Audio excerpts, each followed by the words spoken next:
नमस्कार विद्यार्थियों, मैं संजय रवल स्वागत करता हूं इन स्पेशल की क्लासेस में आपका। आज की क्लास कक्षा 12 जीव विज्ञान हिंदी वर्ग के लिए जो चैप्टर 6 छठा जो अध्याय है उसको हम पढ़ेंगे। अब इस छोटे से पाठ में हमने पहली जो कक्षा है या पहली जो क्लास हमने ली थी उसमें हमने पढ़ा था कि जल का अवशोषण जो है वो किस प्रकार से होता है। अब इसके अंदर यदि हम बात करें तो जल का अवशोषण जो है वो पादप का मूल क्षेत्र जो है उसके द्वारा या मूल तंत्र जो है उसके द्वारा जल का अवशोषण होता है। और मूल में भी यदि हम देखें तो पुरानी मूल की बजाय जो नई मूल होती है, जो तुरंत उत्पन्न मूल होती है, उस मूल के द्वारा या तरुण मूल जो है उसके द्वारा क्या होता है, जल का अवशोषण होता है। अब इस जल अवशोषण की इस प्रक्रिया में यदि हम देखें तो तरुण मूल की संरचना वगैरह जो है उसमें हमने पढ़ी थी। तरुण मूल जो होती है उसमें सबसे बाहर की तरफ बाहर मिलती है कोशिका भित्ति। इस कोशिका भित्ति और कोशिका झिल्ली से निकली हुई संरचनाएं जो हैं वो मूल रोम के रूप में पाई जाती हैं, जो मूल का सबसे बाहरी भाग यानी बाह्य त्वचा या मूलीय त्वचा बनाती हैं। इसके भीतर की तरफ पाई जाती हैं वलकुट कोशिकाएं। वलकुट कोशिकाओं के भीतर की तरफ मिलती है अंतस्त्वचा और अंतस्त्वचा के भीतर की तरफ फिर जाकर मिलता है जाइलम या जाइलम वाहिकाएं, जो पूरी नली के रूप में मूल से लेकर तना, तने से शाखा और शाखा से पत्ती की जो सिराएं वगैरह हैं वहां तक ये फैली रहती हैं। अब यहाँ तक ये जो है वो मूल की एक सामान्य संरचना है, उसकी हम बात करते हैं। अब यहाँ पर जल का अवशोषण जो है वो किस प्रकार से होगा। मृदा में उपस्थित दो मृदा जल के अणु हैं, ये मृदा जल के अणु यहाँ से अवशोषित होकर और प्रवेश करते हैं कहाँ पर, मूल रोम में। और मूल रोम में प्रवेश करने के बाद में आगे जैसे ही ये बाह्य त्वचा की कोशिका या मूल रोम कोशिका में प्रवेश कर जाते हैं वो कहलाता है जल अवशोषण। अब ये दो तरीके से हो सकता है, या तो मूल रोम या पादप की मूल जो है वो खुद इस प्रकार का बल उत्पन्न करे जो इन जल के अणुओं को अंदर की ओर खींचने का काम करे, ये कहलाएगा सक्रिय अवशोषण। हालांकि सक्रिय अवशोषण के द्वारा बहुत कम मात्रा में जल अवशोषण होता है। दूसरा, पादप का ऊपरी भाग जो है उसमें कुछ इस प्रकार के कारक जैसे खास तौर से वाष्पोत्सर्जन जैसी क्रियाएं हों जिसके कारण से यहाँ पर ऐसे बल या कारक उत्पन्न हों जो अपने पीछे स्थित जल के अणुओं को खींचें और वो जल के अणु जो है वो अपने पीछे स्थित जड़ में उपस्थित जो जल के अणु है उनको खींचते रहें और उस कारण से मृदा में जो जल के अणु हैं वो मूल में प्रवेश करते रहें। तो जल के अणुओं का प्रवेश तो मूल रोम या मूल कोशिका में ही हो, लेकिन उन जल के अणुओं को अंदर की ओर लाने के लिए जो आवश्यक बल है वो बल कहाँ से उत्पन्न हो, पादप के ऊपरी भाग में। तो ऐसा जो अवशोषण है वो कहलाता है निष्क्रिय अवशोषण, और अधिकांश अवशोषण जो है वो निष्क्रिय अवशोषण के रूप में ही होता है। ये हमने जल अवशोषण में पढ़ लिया था। इसके बाद में इस पाठ का दूसरा भाग जो है वो हम शुरू करते हैं, जल का पार्श्वीय प्रवाह है। पार्श्वीय प्रवाह यानी साइड से होने वाला जो प्रवाह है। अब ये क्या कहलाएगा, इसको हम देखें। जल अवशोषण के द्वारा जल के अणु जो है वो कहाँ पर आ गए, इस बाह्य त्वचा की कोशिका में या कह सकते हैं मूल रोम कोशिका में। अब आगे इन जल के अणुओं को क्या करना है, पादप के ऊपरी भागों में पहुंचाना है जहां पर इनकी आवश्यकता है।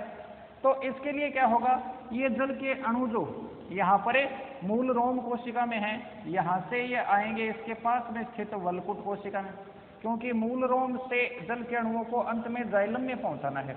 जाइलम इनको आगे पहुंचाने का काम करता है। तो यहाँ से यहाँ बाह्य त्वचा से जाइलम तक पहुंचाने के लिए जल के अणु जो हैं वो कोर्टेक्स कोशिकाओं को पार करेंगे एक के बाद एक, और फिर उसके बाद में वो अंतस्त्वचा की कोशिका को पार करेंगे और फिर वो अंत में प्रवेश करेंगे कहाँ पर, जाइलम में।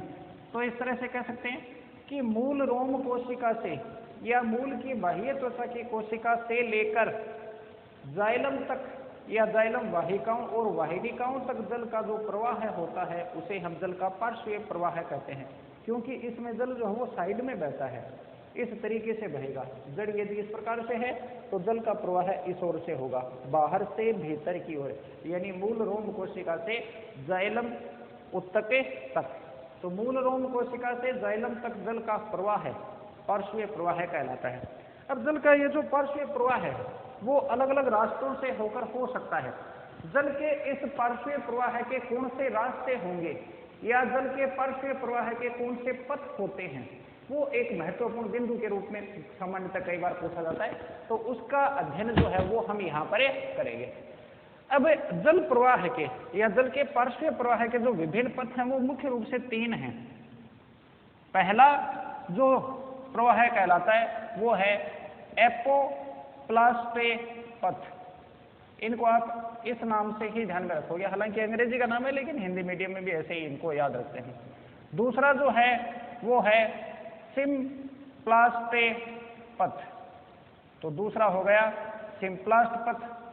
और इसके बाद में तीसरा जो पथ है वो है रसधानीय पथ। तो 3 पथ जो हैं वो जल के पार्श्वीय प्रवाह के होते हैं, या जल के अणु बाह्य त्वचा की कोशिका से जाइलम तक पहुंचने के लिए जो रास्ता अपनाते हैं, जो पथ अपनाते हैं, वो 3 प्रकार का होता है, एपोप्लास्ट पथ, सिम्प्लास्ट पथ और रसधानीय पथ। अब ये है क्या, उसके लिए सामान्य कोशिका की संरचना आपको ध्यान में रखनी है। एक सामान्य पादप कोशिका यूं इस प्रकार से है। विलगित पादप कोशिका की हम बात करें जो अलग से हो, ये कोशिका इसके बाहर की तरफ, पादप कोशिका में बाहर की तरफ पाई जाती है बाह्य त्वचा।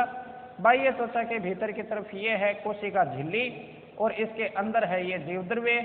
इस जीवद्रव्य में, एक पादप कोशिका के जीवद्रव्य में बड़ी रसधानी या रिक्तिका जो है वो पाई जाती है। तो ये हो गई रसधानी जो बीचों बीच है। रसधानी के बाहर उपस्थित है कोशिका का समस्त जीवद्रव्य। इसके बाहर की तरफ इसको घेरे हुए है ये कोशिका झिल्ली, जैसे ये इस कोशिका के बाहर, ये इस कोशिका, और सबसे बाहर है कोशिका भित्ति। कुछ ऐसे स्थान जहां पर 2 पादप कोशिकाएं आपस में जुड़ी हुई हों, वहां पर कोशिका भित्ति उनके बीच में क्या होती है, अनुपस्थित। और कोशिका भित्ति जहां पर अनुपस्थित हो उस स्थान को हम कहते हैं जीवद्रव्य सेतु। यानी वो संरचना जो 2 कोशिकाओं के जीवद्रव्य को आपस में जोड़ने का कार्य करती है, उसे हम जीवद्रव्य सेतु या प्लाज्माडेस्माटा कहते हैं। अब इन संरचनाओं को ध्यान में रखते हुए कौन से रास्ते से होकर जल का प्रवाह होगा, वही जल का पार्श्वीय प्रवाह है। पहला है एपोप्लास्ट पथ। ये एक निर्जीव पथ है, इसमें कोशिका का निर्जीव भाग जो है वो भाग लेता है। इसमें जल का प्रवाह कैसे होगा, जल के अणु जो है वो मूल रोम कोशिका की कोशिका भित्ति में आ गए। अब कोशिका भित्ति में आने के बाद में ये कोशिका भित्ति से होते हुए ही यूं लगातार इस रास्ते से होते हुए क्या करेंगे, आगे बढ़ेंगे। यानी ये कोशिका झिल्ली को पार ही नहीं कर रहे हैं। तो कोशिका झिल्ली को पार नहीं करते हैं, कोशिका भित्ति से होते हुए, या तो कोशिका भित्ति से यूं होते हुए आगे बढ़ते हैं, या फिर कोशिकाओं के बीच में जो अंतराकोशिकीय अवकाश है उससे होते हुए आगे बढ़ते हैं। यानी कोशिका के जीवद्रव्य में प्रवेश ही नहीं करते हैं। तो इस प्रकार का जो पथ है वो क्या कहलाता है, निर्जीव पथ। और इसमें जल के अणुओं का जो रास्ता होगा वो होगा या तो कोशिका भित्ति के माध्यम से या फिर अंतराकोशिकीय अवकाश जो होते हैं उन्हें अवकाशों के माध्यम से। तो अंतरकोशिकीय अवकाश या अंतराकोशिकीय अवकाश, 2 कोशिकाओं के बीच में जो खाली जगह होती है वहां से होते हुए जल के अणुओं का प्रवेश होता है। तो इस प्रकार का पथ एपोप्लास्ट पथ जो है वो सामान्यतः सर्वाधिक अपनाया जाता है जल के अणुओं के द्वारा। ज्यादातर जल का जो परिवहन है वो इस निर्जीव पथ से ही होता है, क्योंकि ये चीज हमने पढ़ी थी कि जल का अवशोषण जो है वो निष्क्रिय जल अवशोषण के रूप में होता है, और उसमें भी पादप के जीवित भाग जो हैं या जीवित अवयव या कोशिकाएं वगैरह जो हैं वो भाग नहीं लेती हैं सीधे सीधे, इसलिए यहाँ पर जल का अवशोषण भी निष्क्रिय रूप से होता है। तो एक तरह से देखा जाए तो यहाँ पर जल का पार्श्वीय प्रवाह जो है वो भी निष्क्रिय रूप से होगा। इसमें जल के अणुओं को एक स्थान से दूसरे स्थान तक पहुंचाने के लिए, एक से दूसरे स्थान तक आगे बढ़ाने के लिए जो ऊर्जा या बल की आवश्यकता होगी वो भौतिक कारकों के द्वारा ही उत्पन्न होती है, खास तौर से विसरण की क्रिया के द्वारा। तो इसमें एपोप्लास्ट पथ में ये एक निर्जीव पथ है, इसमें कोशिका भित्ति और अंतराकोशिकीय अवकाश जो होते हैं 2 कोशिकाओं के मध्य, उनसे होकर जल का पार्श्वीय प्रवाह होता है और इसमें ऊर्जा की आवश्यकता नहीं होती। तो ऊर्जा जो है उसकी इसमें आवश्यकता नहीं पड़ेगी, और इस कारण से यदि हम कहें तो ये जो है वो क्या है, एक निर्जीव पथ है। अब यहाँ पर एक थोड़ी सी चीज जो है वो और ध्यान में रखनी है। कि सामान्य स्थिति में यदि हम देखें तो एक मूल रोम कोशिका से लेकर वलकुट कोशिकाएं जो है वो मर्दूतक कोशिकाएं होती हैं, उनसे होकर जल का प्रवाह लगातार होता रहता है, लेकिन अंत में पहुंचना कहाँ है, जाइलम में। इनके बीच में एक बाधा आती है और ये बाधा जो है वो है अंतस्त्वचा। तो अंतस्त्वचा जो है ये एक बाधा का काम करती है इस पथ में। क्यों? क्योंकि अंतस्त्वचा की कोशिका भित्ति, इसमें जल का प्रवाह कोशिका भित्ति के माध्यम से होता है और अंतस्त्वचा की कोशिका भित्ति में सुबेरिन का जमाव होता है, जिसके कारण से इसमें कैस्पेरियन पट्टियां बन जाती हैं। तो अंतस्त्वचा में पाई जाती हैं कैस्पेरियन पट्टियां, और ये कैस्पेरियन पट्टियां जो होती हैं वो जल के लिए अपारगम्य होती हैं। इसलिए अंतस्त्वचा जल के लिए या अंतस्त्वचा की कोशिका भित्ति जल के लिए अपारगम्य भित्ति का काम करती है। तो उस स्थिति में यदि हम देखें तो अंतस्त्वचा तक यदि जल का पार्श्व प्रवाह एपोप्लास्ट से पथ से हो भी जाए तो अंतस्त्वचा के अंदर कोशिका में जल जो है उसका प्रवेश होगा और फिर उसके माध्यम से फिर उसे पहुंचाया जाएगा कहां पर, जाइलम में। तो अंतस्त्वचा की कोशिका भित्ति जल के लिए अपारगम्य होती है कैस्पेरियन पट्टियों की उपस्थिति के कारण से। इसलिए वलकुट से जब जल का प्रवेश अंतस्त्वचा में होता है तो जल के अणु अंतस्त्वचा के जीवद्रव्य में या जीवद्रव्य की चारों ओर उपस्थित कोशिका झिल्ली में प्रवेश करते हैं और फिर कोशिका झिल्ली से होकर जल के अणुओं का आगे की ओर या जाइलम की ओर प्रवाह होता है। इसको कहते हैं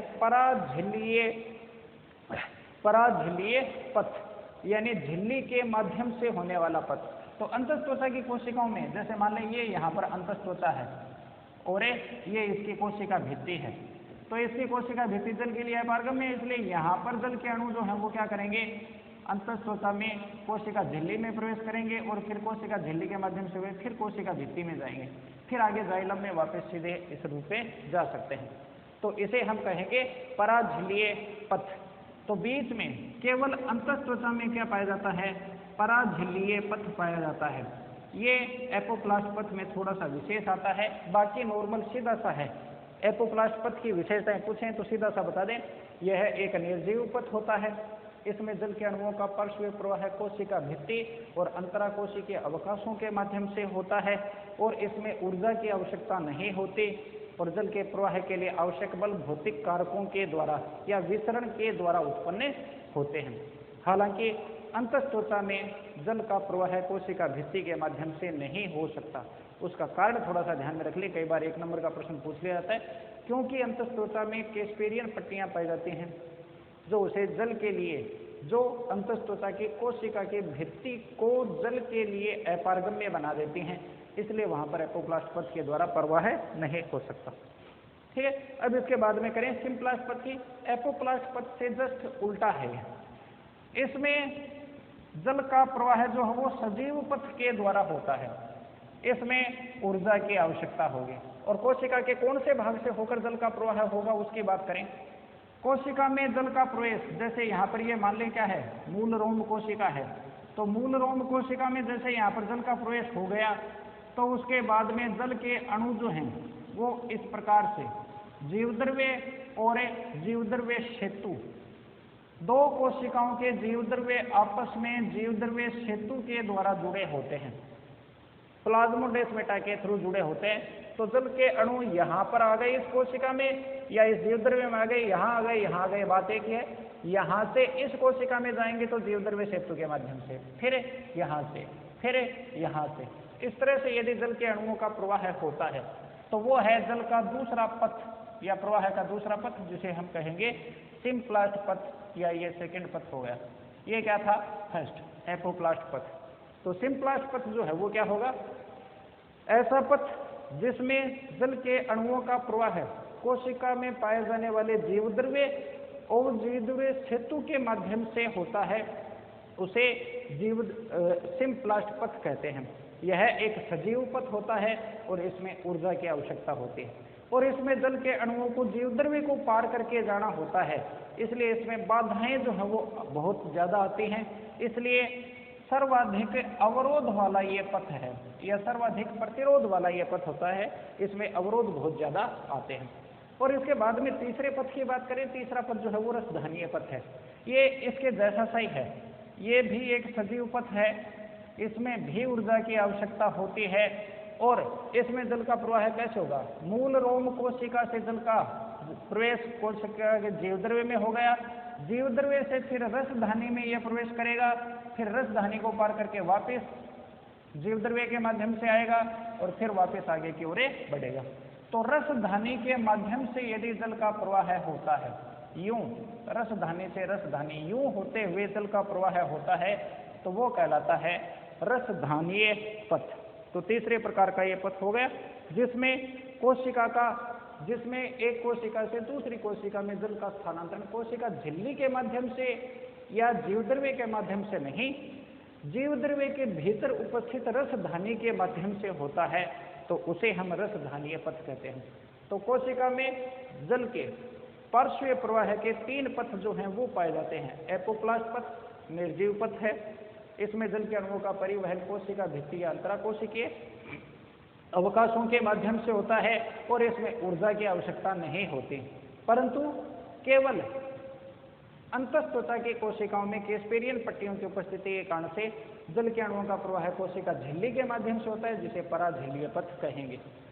सिंप्लास्ट पथ सजीव पथ है, ऊर्जा की आवश्यकता होती है, इसमें जल के अणुओं का प्रवाह जीवद्रव्य और जीवद्रव्य सेतु के माध्यम से होता है और जीवद्रव्य की उपस्थिति के कारण से इसमें अवरोध जो है वो बहुत ज्यादा आते हैं।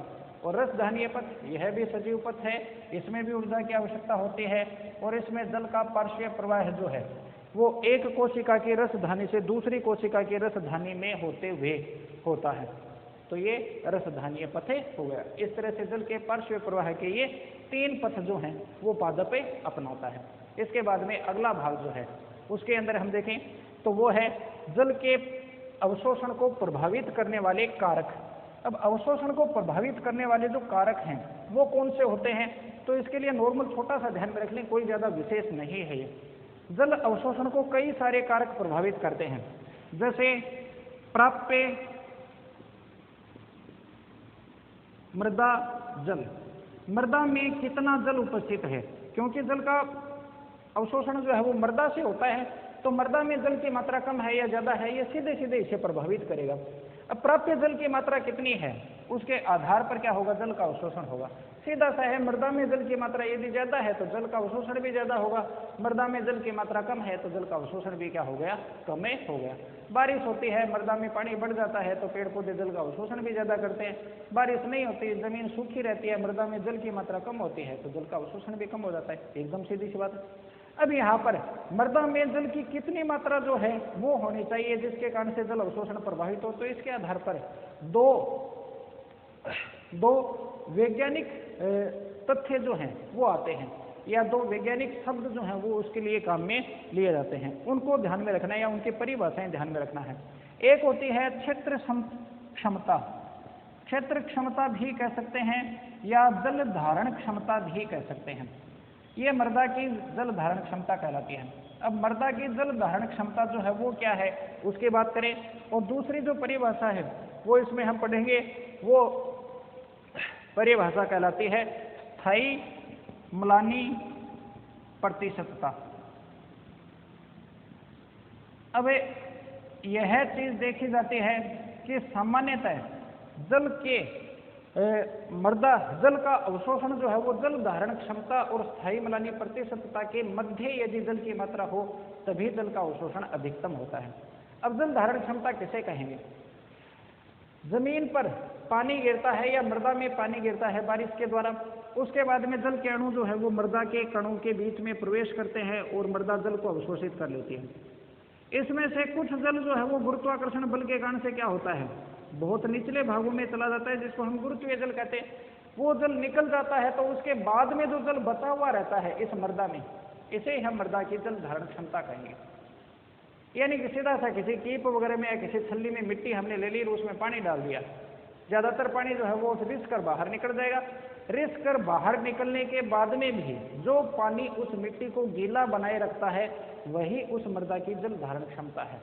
तो सीधा सा ये कह सकते हैं कि जल धारण क्षमता जो है इसकी परिभाषा जो है वो क्या हो गई, जल की वह मात्रा जो गुरुत्वाकर्षण बल के द्वारा जल के बाहर या जल के मृदा से निकल जाने के बाद में मृदा में बची हुई रह जाती है।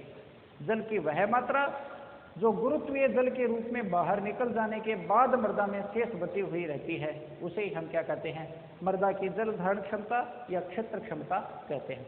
अब मान लें किसी मृदा के जल के अणुओं की जो क्षेत्र क्षमता है वो कितने हैं, 100 जल के अणु, 5 ग्राम मिट्टी है, 10 ग्राम मिट्टी है, वो 100 जल के अणुओं को, ये 100 जल के अणु इस हमने ले लिए समझाने के लिए, बाकी 100 जल के अणु इस तरह से नहीं दर्शाते हैं, इनको मोल में दर्शाते हैं। हम यहाँ पर मान लेते हैं 100 जल के अणु हैं, वो मृदा रोक कर रखती है, वो उसकी जल धारण क्षमता है। यानी मिट्टी को पूरी तरह से तर कर दें तो रिसने के बाद में जो अधिकतम पानी बचता है वो 100 जल के अणु है। तो ये जल में मृदा जल की अधिकतम मात्रा हो गई। अब इसके बाद में देखें स्थायी म्लानी प्रतिशतता। जब बारिश वगैरह नहीं होती है तो पेड़ पौधे इस जल का अवशोषण करते रहते हैं और ये जल के अणु जो हैं वो अवशोषित होने के कारण से मृदा में जल की मात्रा लगातार कम होती रहती है। अब मृदा में जल की मात्रा जैसे जैसे लगातार कम होती रहेगी ये अणु घटते रहेंगे और ये अणु पहले 99, 98, 97, 90, 80, 70 इस तरह से होते जाएंगे, फिर ये 50 हो जाएंगे, फिर ये 40 हो जाएंगे। अब 40 जल के अणु हैं तो भी मृदा जल का अवशोषण जो है वो पादप कर रहा है, फिर 30 रह गए, फिर 20 रह गए। एक स्थिति ऐसी आएगी जब जल के अणुओं की मात्रा बहुत कम हो जाती है और जब 20 जल के अणु आ जाते हैं तो उस समय पौधा जो है वो जल का अवशोषण तो करता है, लेकिन जल की मात्रा कम होने के कारण से पौधा मुरझाने लगता है। अब यदि हम सिंचाई कर दें और जल के अणुओं की मात्रा वापस बढ़ा दें तो पौधा फिर से हरा भरा रहेगा, लेकिन यदि हम सिंचाई नहीं करें और 20 से कम जल के अणु हो जाएं तो पौधा पूरी तरह से मुरझा करे नष्ट भी हो जाता है। इसका मतलब मृदा में जल के 20 अणु कम से कम जो हैं वो होने चाहिए पौधे को हरा बनाए रखने के लिए या जीवित बनाए रखने के लिए। 20 से कम होते ही जल के अणु 20 से कम होते ही यहाँ पर क्या हुआ, पौधे में स्थायी मुरझान का लक्षण आ गया या पौधा स्थायी रूप से मुरझा गया। तो ये 20 जल के अणु जो है वो उस मिट्टी की स्थायी म्लानी प्रतिशतता कहलाएंगे। यानी मृदा में जल के अणुओं की वह न्यूनतम मात्रा जिससे कम होने पर पौधे में स्थायी रूप से मुरझाने के लक्षण प्रकट होने लगते हैं, स्थायी म्लानी प्रतिशतता कहलाती है। अब इसका मतलब एक पादप अधिकतम जल का अवशोषण कब करेगा, जब जल के अणु 20 से 100 के बीच में हो, यानी स्थायी म्लानी प्रतिशतता से जल धारण क्षमता के बीच में हो। तो इन दो को थोड़ा सा ध्यान में रख लें। मृदा में से गुरुत्वीय जल के बाहर निकल जाने के बाद शेष बची हुई मात्रा या जल के अणुओं की अधिकतम मात्रा मृदा की जल धारण क्षमता है और मृदा में जल के अणुओं की वह कम से कम प्रतिशत मात्रा जिससे कम होने पर पादप स्थायी रूप से मुरझाने के लक्षण दर्शाने लगता है, उसे स्थायी म्लानी प्रतिशतता कहते हैं। इसके बाद में दूसरा है मृदा का वातन। मृदा जो है उसमें वायु कितनी है। अब सामान्य स्थिति में देखें तो मृदा कणों के बीच में यदि जल की मात्रा जो है वो तो पाई जाती है, साथ में मृदा वायु भी पाई जाती है और इस वायु के कारण से पौधे की जो जड़ें हैं वो शोषण करती रहती हैं, उन्हें ऑक्सीजन मिलती रहती है और कार्बन डाइऑक्साइड बाहर निकलती रहती है। लेकिन यदि इस मृदा में वायु की मात्रा कम हो जाए, किसी भी कारण से हो सकता है, या तो चिकनी मिट्टी हो तो उसके मिट्टी के कण छोटे होने के कारण से बीच में जगह ही नहीं रही हवा भरने के लिए, या फिर पानी वगैरह ज़्यादा भर जाए तो उसके कारण से वायु नहीं रहेगी और वायु नहीं रहेगी तो उसके कारण से पादप की जो जड़ें हैं उनकी जो कोशिकाएं या मूल रोम कोशिकाएं हैं वो नष्ट हो जाएंगी श्वसन की अनुपस्थिति में या कार्बनिक अम्ल के जमा होने के कारण से, और इस कारण से जल अवशोषण जो है वो घट जाएगा। तो जल अवशोषण के लिए केवल जल ही नहीं, साथ में मिट्टी भी मिलती रहनी जरूरी है। इसीलिए जब कोई पेड़ पौधा पूरी तरह से नहीं बढ़ रहा होता है तो जब भी हम सिंचाई करते हैं तो सिंचाई करने से पहले ये कहा जाता है कि पौधे में थोड़ी सी खोद देना चाहिए आसपास में, या निनाण वगैरह करते हैं, निराई गुड़ाई करते हैं किसी पौधे की, तो उससे जड़ों के आसपास वातन क्रिया जो है वो बढ़ जाती है, जिससे जल अवशोषण पादप आसानी से कर पाता है। तो मृदा ऐसी मृदा जिसमें वातन जल और वायु दोनों पर्याप्त मात्रा में रहें, यानी दोमट मिट्टी, वो जो है वो क्या होती है, उपजाऊ मिट्टी मानी जाती है। इसके बाद में एक और प्रभाव जो है वो है मृदा का तापक्रम। सामान्यतः तो ये देखा जाता है कि मृदा का तापक्रम यदि 20 डिग्री सेल्सियस से 30 डिग्री सेल्सियस हो तो जल अवशोषण सबसे अधिक होता है। कम तापक्रम पर भी जल अवशोषण कम हो जाता है, यानी सर्दियों में भी, और अधिक गर्मी जो होती है उसमें भी जल अवशोषण की क्रिया कम हो जाती है। और इसके बाद में है मृदा विलयन की सांद्रता, ये भी इसे प्रभावित करेगा। अब मृदा विलयन की सांद्रता जो है वो क्या होगी, उसके बारे में यदि हम बात करें तो मृदा विलयन की सांद्रता का सीधा सा मतलब क्या होता है कि मृदा में जो मृदा जल उपस्थित है, इस मृदा जल के साथ साथ में कुछ विलेय पदार्थ भी इसमें घुले हुए होते हैं, इसके कारण से मृदा विलयन बन जाता है। तो मृदा में उपस्थित मृदा जल में विलेय पदार्थ मिलने के कारण से जो मृदा विलयन बनता है, उसकी सांद्रता कितनी है वो जल अवशोषण को प्रभावित करेगी। यदि मृदा विलयन की सांद्रता ज्यादा है तो उस स्थिति में जल अवशोषण की क्रिया जो है वो कम हो जाएगी। जैसे मिट्टी में क्षार यदि बढ़ जाता है तो जल अवशोषण की प्रक्रिया कम हो जाती है। या फिर कई बार हम नॉर्मली देखते हैं कि खेती वगैरह में जब हम कृषि वगैरह करते हैं तो उसमें यूरिया वगैरह छिड़कते हैं या उर्वरक वगैरह छिड़कते हैं, तो उसके बाद में सिंचाई करनी या बारिश होनी जरूरी होती है। उसका कारण क्या होगा, जब हम यूरिया वगैरह छिड़कते हैं या उर्वरक छिड़कते हैं तो वो मृदा में उपस्थित जो जल है उसमें घुल जाते हैं और उसके कारण से मृदा विलयन की सांद्रता जो है वो क्या हो जाती है, अधिक हो जाती है। और उसकी तुलना में जो मूल रोम कोशिका उसकी सांद्रता क्या हो जाती है, कम। और जल के अणुओं का परासरण जो है वो कम सांद्र विलयन से अधिक सांद्र विलयन में होता है, यानी जल का अवशोषण नहीं होता, उल्टे जल बाहर आने लगता है या जल का अवशोषण कम हो जाता है। तो इस स्थिति में पादप जल का अवशोषण नहीं कर पाता और जल की कमी दर्शाने लगता है। तो यूरिया वगैरह छिड़कने पर पौधे में पानी की कमी दिखने लगती है, उसका कारण यही है क्योंकि मृदा विलयन की सांद्रता जो है वो बढ़ जाती है। कोई पेड़ पौधा वगैरह उगा हुआ हो, उसके जड़ों के आसपास यदि हम नमक छिड़क दें तो वो पौधा जल जाएगा, चाहे उसमें हम थोड़ी बहुत सिंचाई भी करते रहें। उसका कारण क्या होगा, क्योंकि हमने सिंचाई तो की है, उसमें जल की मात्रा तो बढ़ाई है लेकिन उसमें विलय की मात्रा ज्यादा हो गई, इसलिए मृदा विलयन जो है वो क्या हो गया, अधिक सांद्र। और अधिक सांद्र होने के बाद में जल का अवशोषण जो है वो क्या हो जाता है, लगभग एक तरह से बहुत कम या रुक जाता है। तो ये मृदा विलयन की सांद्रता जो है वो भी इसे प्रभावित करती है। तो इस पर आधारित कई बार जैसे ये प्रश्न वगैरह पूछ लिया जाता है कि सामान्यतः उर्वरक वगैरह उपलब्ध करवाने के बाद में या छिड़कने के बाद में सिंचाई करनी क्यों आवश्यक होती है। तो उसमें ये बताएं कि उर्वरक जो है वो जल में विलय होते हैं, इनके कारण से मृदा विलयन की सांद्रता बढ़ जाती है, जिसके कारण से जल अवशोषण जो है वो घट जाता है और इससे पादप जो है वो मुरझाने लगता है। अतः सिंचाई के बाद उर्वरक देने के बाद में सिंचाई करनी जो है आवश्यक मानी जाती है।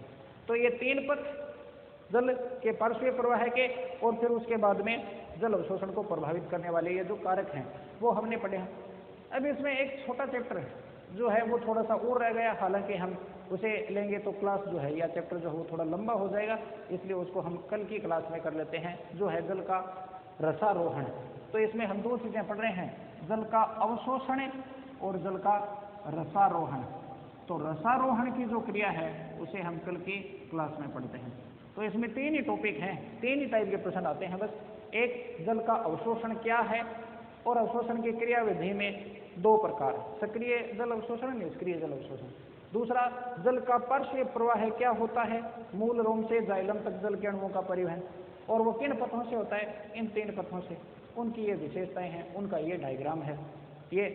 और फिर अंतिम जो है वो क्या है, जल का रसारोहण। तो इसको हम कल पढ़ेंगे। तो आज की क्लास में इतना ही, धन्यवाद।